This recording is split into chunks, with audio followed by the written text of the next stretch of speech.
My name is Keenan Johnson. Emphasis on Keenan because a lot of people mistake it for Keenan.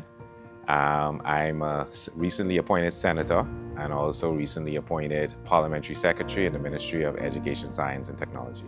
And I'm also Shakira's husband and Kiara's father. Before the elections and before all of the appointments, I always told people that, hi, my name is Keenan, Shakira's husband, right? But now, unfortunately, I have to go into all of the other details of all of the other titles. But Keenan, I'm from Eleuthera. That's the thing I always lead off with. I want people to know where I'm from, where it all started for me. I came from a single parent home, my mother, Pauline Johnson. So that was my upbringing in Eleuthera. I absolutely loved it. That shaped a lot of my life. And my mother still lives there. She's known as the cake lady in Eleuthera. And that's my home, that's my heart, that's who I am. They always say you can take the boy off the island, but you can't take the island out of the boy. So public service is a thing that I started to think about when I moved to New Providence to go to COB. That was in 2005. I graduated in 2004 from Central Luther High School. And in 2005, there was a lady who reached out to me. Her name was Constanza Adderley. And she got a group of us together from COB to form a steering committee to bring back the youth arm of the Progressive Liberal Party called the Progressive Young Liberals. I'll never forget it. And so we started having functions and we said, okay, we're gonna get this youth group going. And then we had the PLP had a convention later that year, I think it was October or November.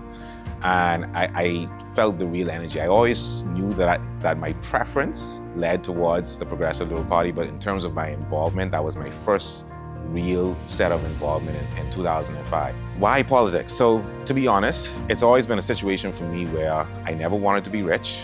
I always wanted to just simply be known for something impactful. Success comes in many different ways, and there's so many different paths to it. Some people look at success differently. For me, success was always legacy. What are you going to leave this world once you're gone? What's your purpose, right? Understanding your purpose was all I wanted to do and be able to pour back into person. So when you help someone, even on a granular level, and they're able to say, you know what, thank you, my life is so much better because you did this one little thing. I recall this young gentleman came to me and it reminded me of a story when I was younger. First time I went to Government House. I was at M.E. Cooper Primary School and I was part of the Bahamas Primary School Student of the Year. And I'll never forget how excited I was when I got to shake the hand of the Governor General, who was at the time Saul Turnquest. And that just made me feel so important and so excited. And so when I went back to Central Luther High School and I got to hug some of the students there and talk to them and dap them and talk about what they wanted to do, and they looked at me the way I looked at Saul Turnquest. And so that gave me a level of gratification that money can never give me. I have a strong faith. And that comes from my mother. She's a praying woman, and she's prayed over me in ways that I can't even begin to speak about. And one of the things that I remember that she always said when I was younger, one day you're going to be like Daniel, 10 times greater than the rest. Never knew what it really meant, never understood it. To this day, I probably still don't fully appreciate it, but it always stuck with me. And so one thing I never compromise on is my faith. And honestly, I'm 38, and I've spent quite a bit of that time trying to understand my purpose. I think I'm slowly but surely coming into that purpose.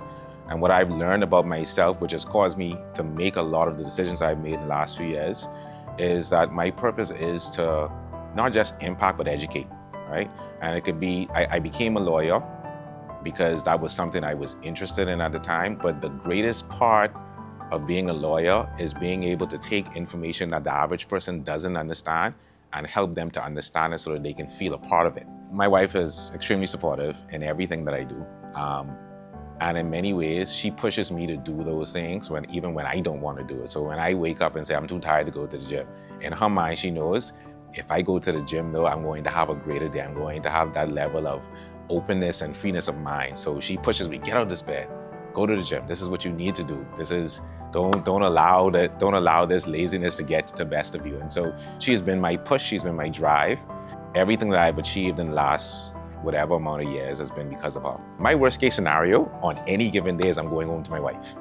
That's my worst case scenario. So anything that comes to me on any given day, in my mind, 7, 8 o'clock at night, I'm going to be in my house, venting to my wife, gossiping with my wife, and you know what? That puts a smile on my face, and it gives me the drive to wake up the next morning and do whatever I have to do, knowing that at the end of that day, worst case scenario, anything goes wrong, I'm going to be home with my wife.